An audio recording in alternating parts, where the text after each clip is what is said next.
Welcome to another episode of The Profitable Creative, the only place on the internet where you will learn how to turn your passion into profit. My name is Christian Brim, your host. Today joining me is Mark Wonderlin of Mosaic Video Films. Did I do that correct? Mosaic Media Films. Media Films. Heck, all right. Well, welcome, Mark. Well, thanks so much for having me. So, give us the lowdown on what you do, what your business does. Yeah, absolutely. So I live in Austin, Texas. I own a video production company here. I've been in the video world for the better part of 12 years. But now my team and I, we create kind of marketing style videos for clients. So we'll work with anyone from, a solopreneur all the way up to big, huge brands. About 75% of what we do is marketing videos, but then we'll also do some educational content for like courses, and then we'll even do some event related content as well. Perfect. And Mosaic's been around for how long? The better part of 12 years I've been in the Okay. video business. Yeah. Okay. Well, I heard 12 years, but I didn't know if that was all on your own. So you did just start out in the film as an entrepreneur. You didn't do it for somebody else before. Yeah. Well, I actually, when I first started with video, I did work in the corporate world, but video was just one of many jobs that I did. So I did video photography, SEO, print advertising, website design, packaging. I did everything because it was a relatively small team. And then through that, I kind of went into video by myself as a solopreneur during the kind of, early days of DSLR filmmaking. So why did you gravitate towards video of all the things that you were working on? Yeah, absolutely. So a lot of it was the influence that I had from my CMO at the time. And he really said video is an emerging, skill set. And I would highly recommend you spend more time focusing on that because that's where the market's going.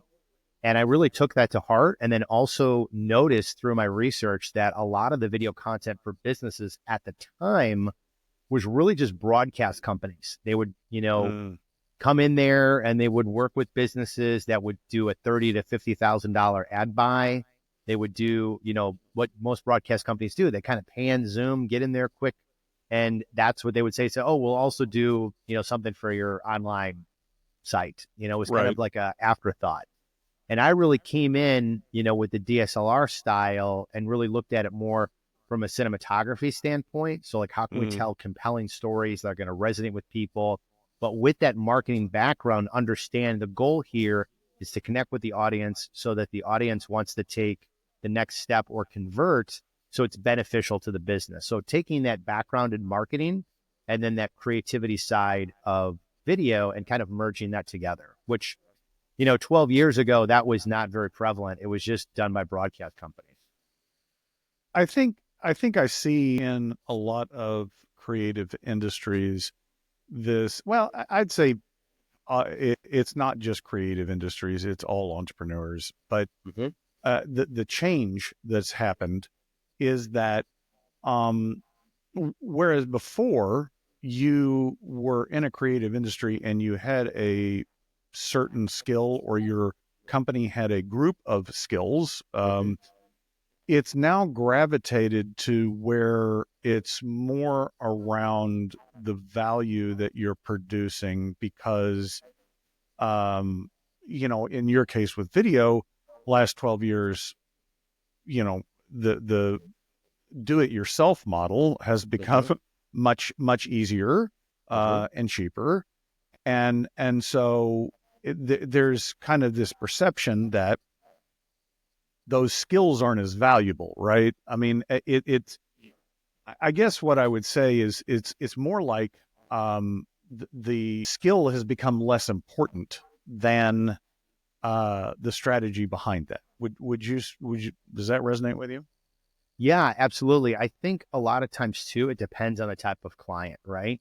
So I'll usually, tell my team or people that will ask me about it is like, oh man, no one wants to pay this much for video and blah, blah, blah. And I'm like, the people that don't want to pay it much or the do-it-yourselfers, they're never your Right. client anyway. You need to Right. focus on the people that do value it, and the people that do, use it as a tool. So, it's pretty obvious, but the bigger the company is, the more they'll value it, the more they can use and leverage it to have a return. And that's the thing that I really like about working with businesses, is that this isn't like an expense. It's more of an investment in their marketing that's going to help them. So we create videos that really, the majority of the content we create, they're going to use and leverage, for 5+ years on Right. multiple platforms in multiple ways. So the ROI is pretty good, especially if they're selling higher ticketed items. So who is your ideal client? So really the ideal client for us is, doing about $3 million plus a year. We've worked with some that, are over 100 million. We've worked with some that are less than $1 million, but usually around 3 to 5 million is about average as far as the overall revenue. And a lot of it depends on the number of team members they have. Usually it's someone that has a dedicated marketing team. They're relatively smaller, but they have the internal resources to use and leverage the video or the video content in an effective way to get an ROI. So one of the things that I do that's very different than a lot of video companies is, instead of just producing the video and walking away, we try to have ongoing touch points with the client to see how the video is performing, so we can kind of help them with best practices or make any tweaks that will help increase their conversion. Because really, when you're working with businesses, they're not really buying the video per se. They're buying the result that the video is going to give them. It's going to help them build trust, build credibility, increase conversion, increase the speed of, to close jobs. That's really the metrics that they're looking around to say, was this an effective, marketing expense or investment? It reminds me, I had a marketing agency client, and they were working with actually a mutual client, and they were doing lead generation through, I think it was social advertising. And this mutual client came back and said, well, this isn't working. And the agency dug in and provided all the data, and like, well, here are all the inbound calls. Well, it turned out that the sales process on this mutual client was completely broken, and these leads were just going into the void. And I think what you said is helping the end user realize the value of what their intent is, whether that's building trust or lead generation or brand awareness, whatever it is a crucial piece. You can't just have the skill anymore, right? You've got to connect the dots for them. And that's sometimes, like this client of mine, they didn't do sales consulting. They didn't, handle any of that. And so it was kind of a lose-lose situation, because they did their job, but the third-party client couldn't utilize those leads, and so it was like everybody lost. And to me, it's more about, okay, well, you may not do sales consulting, you may not be able to fix their sales process problem, but do you have somebody that you can work with to help them solve the complete problem, not just the piece of the problem? Yeah, absolutely. So a lot of that is like determined after those kind of subsequent meetings, what might be the bottleneck that's hurting. Sometimes it's traffic, sometimes it's on-page conversion. And then, like you're saying, sometimes it's the bottom of the funnel where they're just not able to close the job, and there's a sales issue where the video can only do so much, right? Right. So there is some limitations, but the idea of the video, depending on the way that you're using it in the funnel and system, it's to help generate leads. So if it's a product, you want it to help close the job. If it's a B2B high ticket and you need to have that consultation, then the video can get you all the way up to that point, but the salesperson has got to put it in. Yeah, and I know some salespeople that would disagree that it was a gimme putt, but salespeople, they're all lazy, right? Yeah, that's how salespeople are. It's interesting because they want high salary, high commission, and endless stream of warm leads that are ready to buy and don't really need any closing or competition. Yes. So yeah. Well, one of the things this kind of makes me wonder about is, and I've had some conversations with other creative industries around attribution and ROI. You mentioned return on investment. I know as a business owner, this whole direct marketing model, if it ever really existed, and it doesn't exist anymore, because you like in our case, can I point to how many people become a client because they read the book? Maybe, but that's not the sum total of the effect of the book, right? So the book just being published, being out there, has an impact on the market, whether someone buys it, whether someone reads it or not. And so, sitting there and saying, okay, is the money and time invested in writing a book worth it with ROI? It's hard for business owners to make a direct correlation, right? Mm-hmm. What I advise is that they look at it in totality. So this is how much I spent on marketing and advertising for all channels, all dollars, and then how much did it move the bottom line, right?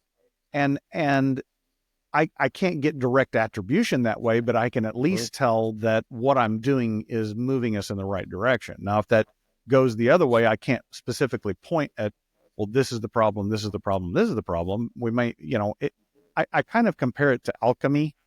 We're not really sure how it works, but it does work. So we're just going to keep doing it. Yeah, that's one of the most challenging things when it comes to marketing, and digital marketing companies will tell you that if you're doing a mix of things, sometimes it can be difficult to figure out what is the attribution, because it's usually a combination of things. Right.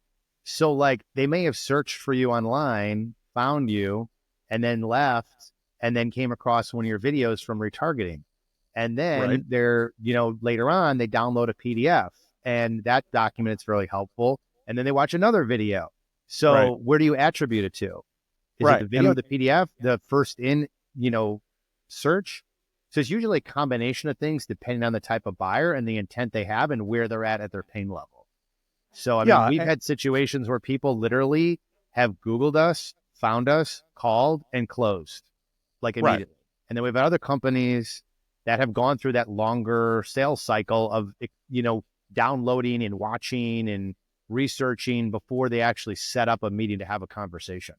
So, yeah. And as a business owner, especially analytical people like accountants, they want to understand it. I've just devolved to calling it witchcraft and sorcery, and I don't really know how it works, but but it's hard to say, well, you need to do more of this or you need to spend more money here, because there isn't that direct. What is the thing that actually moves the needle? And I would say that a lot of times we don't know. Yeah. And I mean, depending on the type of business you have, if you're in the creative services, chances are you're not doing a massive, huge volume of hundreds of clients per month. So having that conversation with them can give you a little bit more detail than just trying to look at a spreadsheet like an accountant. Yes. Client interviews are extremely helpful. They were in our business. I'm going to pivot here for a second. What's been the biggest financial challenge in your 12 years in business? Yeah. So biggest financial challenge, now having a team, producer, 3 editors, admin, website person, multiple marketing companies that I work with. That's the biggest challenge in and of itself right there. Managing expenses with overall sales volume and trying to create that balance, because what I found out when I first started, I was a solopreneur. I could get 1 or 2 jobs a month and I would be fine financially. I'd be able to pay for all my bills, pay for all business expenses. But, you're kind of in this conundrum where your hands are handcuffed when you're filming, when you're editing, and then you're trying to find your next job. This is the constant problem that most creatives have. And what I quickly discovered was I thought I'll just hire somebody and they'll be able to do these 3 other jobs. Well, that's not the case. I needed to hire basically 3 or 4 other people for the things I was doing. So they're very focused on that. So it's like, let's say, for instance, just for easy math, if I had a $10,000 project, for me to do that by myself was very easy.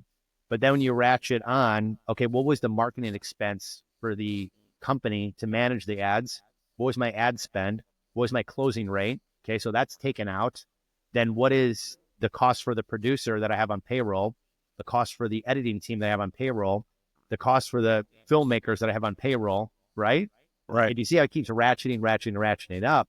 And then you figure there's also all these additional business expenses like taxes and software and all these other things that you have to pay for. So that $10,000 is no longer $10,000. It's like -5, right? Right. If not more. So that's the biggest challenge, is trying to balance the volume of sales that you need to upkeep the talent and skills that you need to have, either on retainer or payroll to maintain, positive cash flow month after month. And, we're project focused. It's not like Right. we're, some digital companies have retainers. We've just never been able to crack that nut as far as video is concerned. So, we're always looking for next opportunities or repeat projects where we can maintain relationships with clients. So it kind of smooths things out over time, because it is a little lumpy throughout the year. Towards the tail Right. end of the year, we work with businesses and they kind of, around Thanksgiving, Christmas, they're kind of, MIA. They're just not thinking Yes. about stuff. Yeah. Yeah. I don't know if you've heard of Vern Harnish, Oh, yeah. author of, Yeah. okay. So, I'm familiar with the Scaling Up book. I'm in EO, so I know, okay. all that stuff. Well, so do you know Monica, or I don't know how to pronounce her last name, or Orstowski? So Polish name, I think. She's in the Austin EO chapter. Okay. Okay. Well, she was. I don't know. I've been in for 13 years, and Right. I met her several years ago, so she may not be in there anymore. Anyway, she's in the same industry. Anyway, Vern, that was the very first EO event I went to.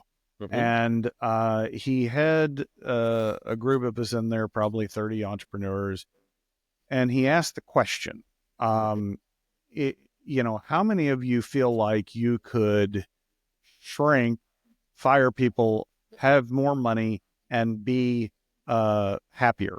And like virtually everybody in the group raised their hands, right? Yeah. And I think you nailed it with as the complexity of the business grows, it's not a linear complexity growth. It's an exponential growth complexity, and it does sometimes feel and is real that you're doing more, potentially working more, but you're making less money. Did you run into that in your journey? Absolutely. Several times, and there's definitely times where it's really stressful, where you feel like you've made a lot for the month and you're like, you look at the P&L and you're like, we actually lost $15,000 this month because the expenses. And that's really challenging. I think what's really important for creatives to understand is like, what do you really enjoy, and focus on that. Because a lot of times, we're constantly told from all these gurus and marketing people, how are you going to scale,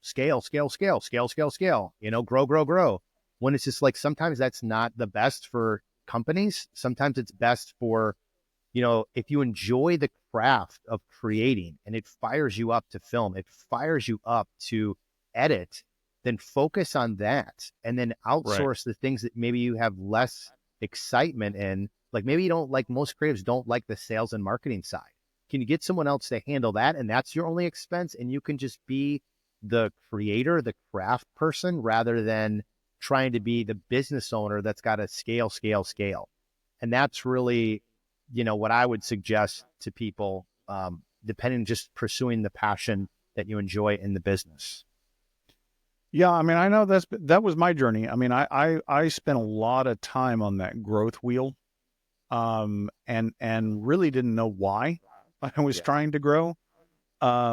you mentioned EO, Entrepreneurs Organization, where the qualifier is you have to have $1 million in revenue Yeah. to join, and it's funny. There's no conversations around entrepreneurs around how much money did you make. It's always the number of employees or top line revenue. Mm-hmm. And but nobody ever asks the question, well, yeah, but how much money did you make? Right. Yeah. Maybe that's a rude conversation, rude question to ask, but No, not at all. It's so interesting because that's a lot of it. I'm very fortunate in the Austin chapter that people are very welcoming and kind and understanding. But a lot of times people miss sight of what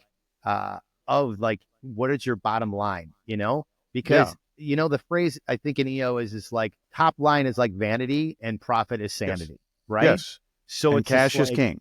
yeah, cash is king, right? So it's Right. like, a lot of times it's like it's cool if I was always the personality where like I'm not going to be the type of guy that's going to go to a cocktail party and just be like, hey, I have 27 employees. How many do you have?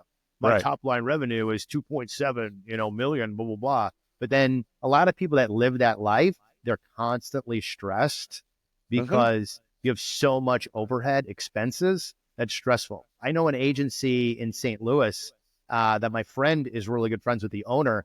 And he was telling me, they're a big, huge agency. They work with huge, massive brands, and they do about 23 million a year. So they have Mm-hmm. these, $1.2 million projects with like Coca-Cola or like, a car brand. And they say they eke out with like 10 or $15,000 a profit because there's so much overhead with like, 40 plus employees and all these creative directors. And then the client, because they're paying $500,000 for the project, they want to see a dog and pony show Right. where you could do, a pretty good project for a fraction of that with a smaller crew that, is more profitable. So for me, I've always been like, at the end of the day, where's the profit at and where is my happiness in the type of work that I get to do? Because I've clearly defined that, where other people, I think, get caught up in the, look at how many employees I have, look at my, top line revenue, when inside they're like crying, you know? Yeah. So, Yeah. It can get very miserable very yeah. quickly. And to me, what my problem was that I didn't know why I was growing, right? Like there was that was just the default. Like you turn on the entrepreneurial machine and the default is grow, right? And without ever thinking through why and what that might look like. But to me, and this is really what profit first in general is about, is it's about being intentional with your money, like not just reactive. So do you have any experience with profit first? Have you used it in your business? Yeah, absolutely. I always try to think about profit first as it relates to the project itself, Mm, because it individual project expense, and then I try to look at the overall overhead. I think what happens is, I'm in the position now where I have several payrolled employees. I have marketing expenses month after month, and then sometimes things can kind of run away from you. mm-hmm. Like reviewing my credit card statement, more regularly is a practice that I try to get better at, but I'm not much of an accounting person. But you'd be surprised like how often when you start to grow, things just kind of like add up, like software expenses. Like the Yes. amount of money that I spend on software is crazy. You figure I got Zoom, I got Calendly, and then you got the website maintenance, and then you have like hosting, and then you have, you have to have Adobe Creative Suite, and then there's the CRM, and then there's the landing page software, and it just starts to add up, and before you know Right. it, you're spending like an exorbitant amount of money on software.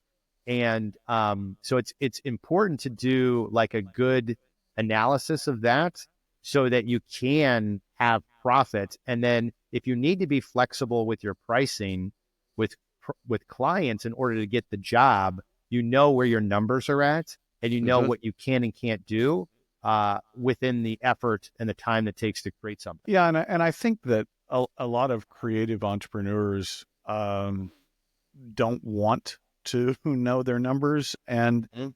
or worse, they think they understand their numbers and Yeah. they're working on false assumptions.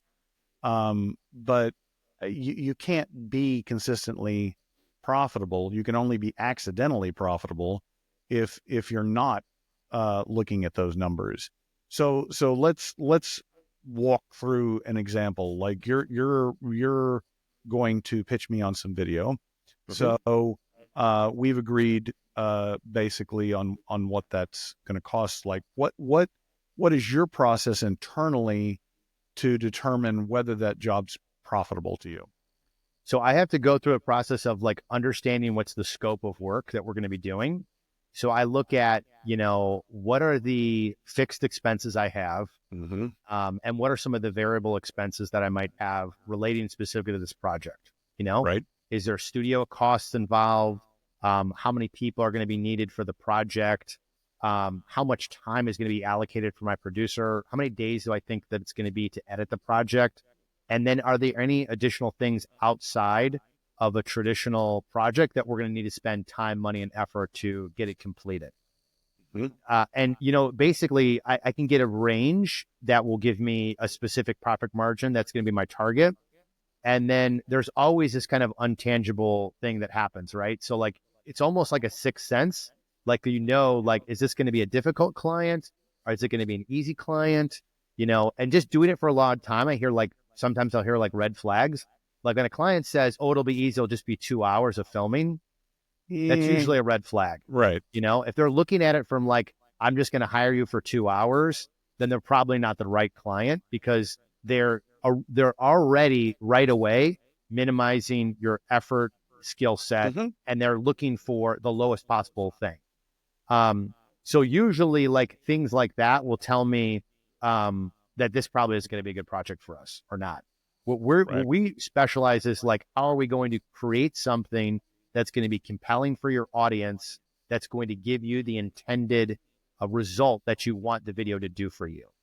And that's what we're Hmm. trying to do. And we're scoping out really the amount of work that's involved, the amount of value that we provide to the client, and overall how they're going to use and leverage this video to be successful. So I wrote a whole chapter in the book on Mm-hmm. value pricing, Mm-hmm. and I recently recorded an episode walking through that. Tell me how you do your pricing. How do you approach pricing? The way I approach pricing is probably a little bit different than a lot of other video people. I look at it from the perspective of, we're going to do everything we can to make the best possible video for you. And based on what we've scoped out, which is planning, however many meetings you need, and then filming, we're going to do one day, and we're going to get, these main things: interviews, live action, drone shots, whatever is needed. And then we're going to edit it with the deliverable of this video, which is a 2 to 3 minute Right. video, blah, blah, blah. That's the way I do it. And I scope it as a solid price. Now, I don't do so a solid price. So this is the result. This is what you're going to pay, unless it goes wildly outside of this, which is like another day of filming, additional videos, or like, tens of thousands of revisions. I usually will give them 2 sets of revisions. So unless it goes out of that, this is the price. Right. I do not do what I think a lot of video people do, is they'll do like price anchoring, or they'll itemize everything. Well, if you want Mm, me to use the red camera, it's going to cost you $300 more. If you right. want me to have an extra this, it's going to be this. If you want me to do an extra this, it's going to be this. I never do that. I don't like that. Just from my perspective, I hate to see that when I'm doing a bill. It's just, what is the total? And we're always like, listen, if you need another camera, we'll get another camera. We have 2, 3, 4 cameras. Whatever makes sense based on what we're doing, we'll do. And that's the way we've always looked at it. That's the way I've always looked at it, at least. Yeah, and I think I I don't think this is a I don't think this is a creative entrepreneur issue. Mm-hmm. Because I see this in a lot of businesses where they pile a bunch of stuff into the Mm-hmm. pricing or the proposal with the thought, I think, that they're trying to justify their price, Yeah. right?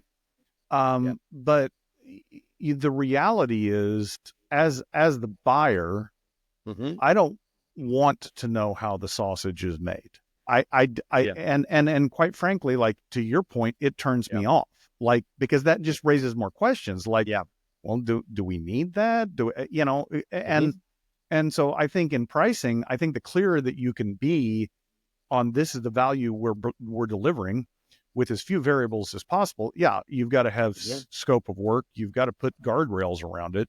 Yep. Accountants are awful about this. They want to go through some long calculation and this and Mm-hmm. that to give you a price, and it's like I don't see the need for it. But Yeah. yeah, Yeah. The best way that I've done it is I try to be as clear as possible and simple as possible. Because a lot of people we're working with, this is the first time they're doing video. So I just say the price includes from conception to completion. There's three right, main phases: planning, filming, editing. Here's a general highlight of what we're going to be doing in each phase. This is just to give you a general idea of what we're going to be doing. I'm not right, giving them all 87 steps, for editing, but I'm giving them the highlights. Like, we're going to right. create the story. We're going to do, we're going to make it look pretty. We're going to do graphics and animation, and you're going to get 2 sets of revisions. It's just a very high level of what they're getting. And then we're always like, one of our core values is 110. So we're always trying to go above and beyond what's already expected. So, if a customer needs another set of revision, we're going to do it. If a customer wants a little bit more animation, we're going to do it. I don't want to nickel and dime them. I want to be like, this is what I'm saying it is. Hell or come high water, this is the price that we're going to give you, unless it's dramatically outside of that, like an additional filming day or additional content. All right, I'm going to pivot again. What is the thing that you are most proud of accomplishing so far in life, business or personal? Well, actually, there's one thing I'm most proud of is about 5 years ago. Well, at this point, it must have been 6 years ago. 6 years ago, I actually was going through a difficult divorce, and I literally had like nothing. And basically, I went from that to where I am today, where I was a solopreneur. Now I own a successful video production company, the Austin's highest rated, with over 170 5-star reviews. I have an amazing team. I was able to go from nothing to now living in an awesome house, and having a place where my kids can kind of grow up in. So going from nothing to where I'm at today has been a huge accomplishment for me personally and professionally. I love it. Yeah, Yeah. that's a pretty quick run in 6 years to go from nothing to that. Yeah. What do you attribute this success to? Well, I think it's a lot of clarity and focus. I did it in 4 years, where basically I had, less than $6,000 in my bank account, where I was begging people to pay me on time, and, living essentially in an apartment, and all I had was a mattress. I had like no furniture, nothing. And now I have this beautiful home and everything like that. And I think that a big part of that, why I was able to do it, was I was really focused and clear on what I wanted. I didn't know exactly how I was going to get there, but I just took it one step at a time. And I think a lot of it was, not to be too frou-frou, but a lot of it kind of manifested in a way of having this projection of what my life was going to be like, where I wanted to be, and just thinking about that every single day, and just taking one step ahead of time, just taking one step at a time, and just moving closer and closer and closer to that goal. You talked about manifesting, and Mm-hmm. and I use the word envision, but Yep. they're the same word. So, Yeah. um, I I think a lot of creative entrepreneurs struggle with this idea that the stuff that they want to do. You talked about being true to what work you really like to do. Mm-hmm. Uh, is I guess a paradigm where on one end of the spectrum you can do what you love and you may or may not make money at it. And Mm-hmm. on the other end of the spectrum is I'm going to do what I have to do and I can make money, but it's really not what I'm passionate about. Um, have you struggled with that paradigm in your 12 years? Yeah, absolutely. So I've always thought of myself as the business owner, as the entrepreneur. I've just used video as the craft, but Mm, equally, I do enjoy, connecting with people when I'm filming, creating something that I'm really proud of when it comes to an edit. But I've always kind of had one foot out the door, and always looking toward the future, to being the mhm. business owner, the operator, the person, that's kind of creating the systems, the process, and the people, and putting that in place and building something, bigger than myself. So if I lost it all, I could easily go back to filming and editing and enjoy it and have fun. But equally, I'm happy where I'm at today, even though it can be a little bit higher stress level because of what we were talking about earlier from the expenses side. I enjoy the type of work I do now with connecting with people, working with them on projects, seeing my team execute and being a part of that process and seeing the end result that the clients get. So, Yeah. Yeah. yeah. I love that because I think to me, the shift is, okay, I'm an accountant Mm-hmm. or I'm a videographer, Yep. to which to me is more of a self-employed mindset, Mm-hmm. to I'm an entrepreneur or a business owner, if you don't like French, Yeah. and I have a certain set of skills, right? Mm-hmm.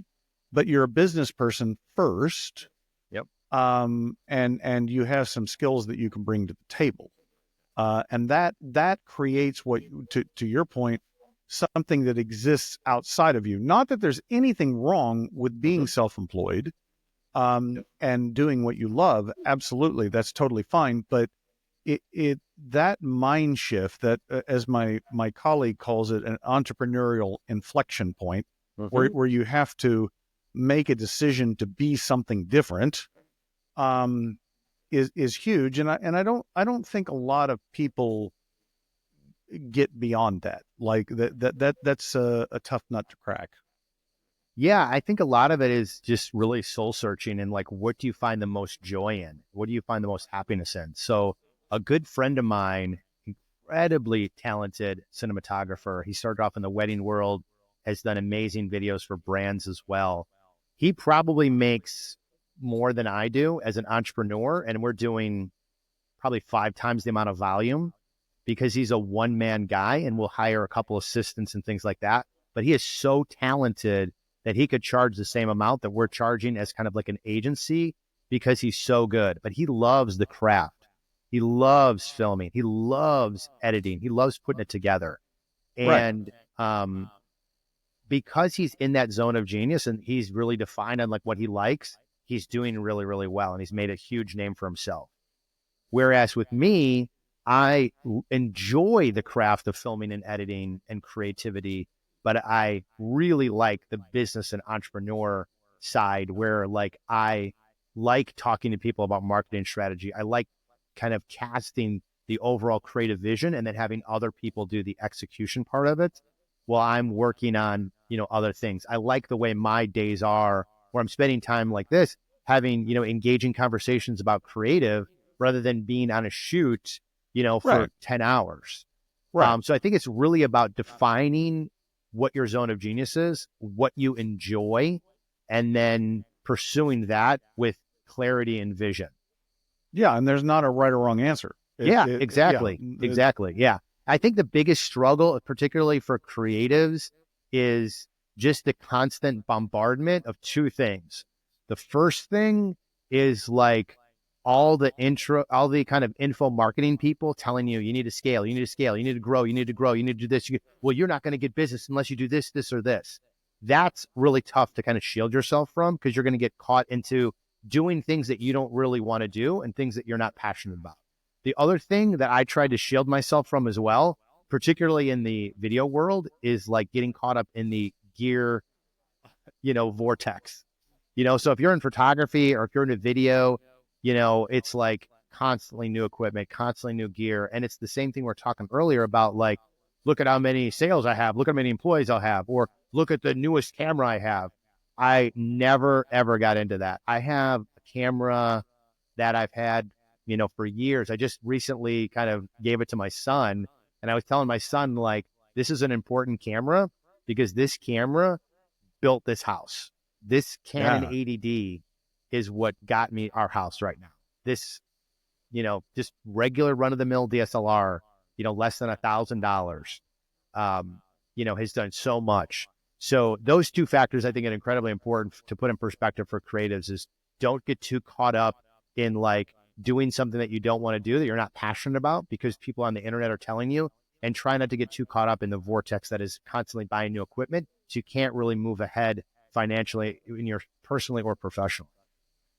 I think that's great advice, because I think if you're not clear on what you want, it's very easy to be sold, Yeah. right? And Yeah. and so, if you're not clear on what you want, anything that comes along will scratch that itch, but it doesn't solve the problem. It just makes the feeling go away temporarily, right? Yeah.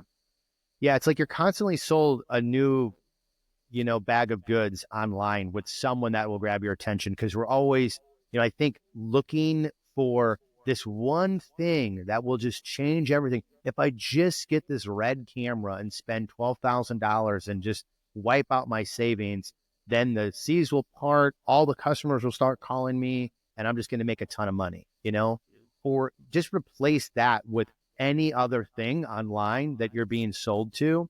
And that's going to be the thing. And then it, like you said, it works temporarily. You feel good. There's a big high, but then nothing happens. It's just crickets. Right. And it's Right. usually like we were talking about earlier, like attribution, right? It's a magnitude of things, small things that compound together to make a shift and a change, just like when it comes to marketing, it's not one thing. Usually it's usually a handful of things that are constantly working together to make that impact. What is Mark doing 5 years from now? Yeah. So 5 years from now, that's a great question. So 5 years from now, I'd love to expand the video production company to multiple cities across Texas and ideally beyond. I want to be managing from kind of a top. So I'm kind of out of the sales side. I'm out of the marketing side. And I have an ever-growing, expanding team of contractors and employees that are going to be doing work all over the place. I think we're going to be leveraging more AI tools as they kind of emerge. Right now, we really don't use a ton of them because they're not there yet. But I think, again, there's going to be opportunity for that as, technology is just so crazy right now. So, yeah. Yes. I love it. Are you still in Austin? Yeah, still in Austin. I love it. I don't plan on moving out of here anytime soon. But when my big lofty goal is when my kids are kind of out of the house and doing their own thing, I want to be able to have multiple companies that are kind of running by themselves. And I'm living in Europe, kind of, going all over the place, kind of traveling around the world and things. Nice. Yeah. I love it. How do people find you if they want to learn more about Mark? Yeah, if they want to learn more about me, they can just go to LinkedIn and do Mark Wonderlin. Just search for that. As far as video stuff goes, my website's mosaicmediafilms.com. So there's a lot of information about what we do and all things like that. So, but if you're in the creative world, you're stuck and, you just want to chat or something, LinkedIn's the best way to get a hold of me. Perfect. Yeah. I really appreciate your time today. This has been a fascinating conversation. Until next time, listeners, ta-ta for now.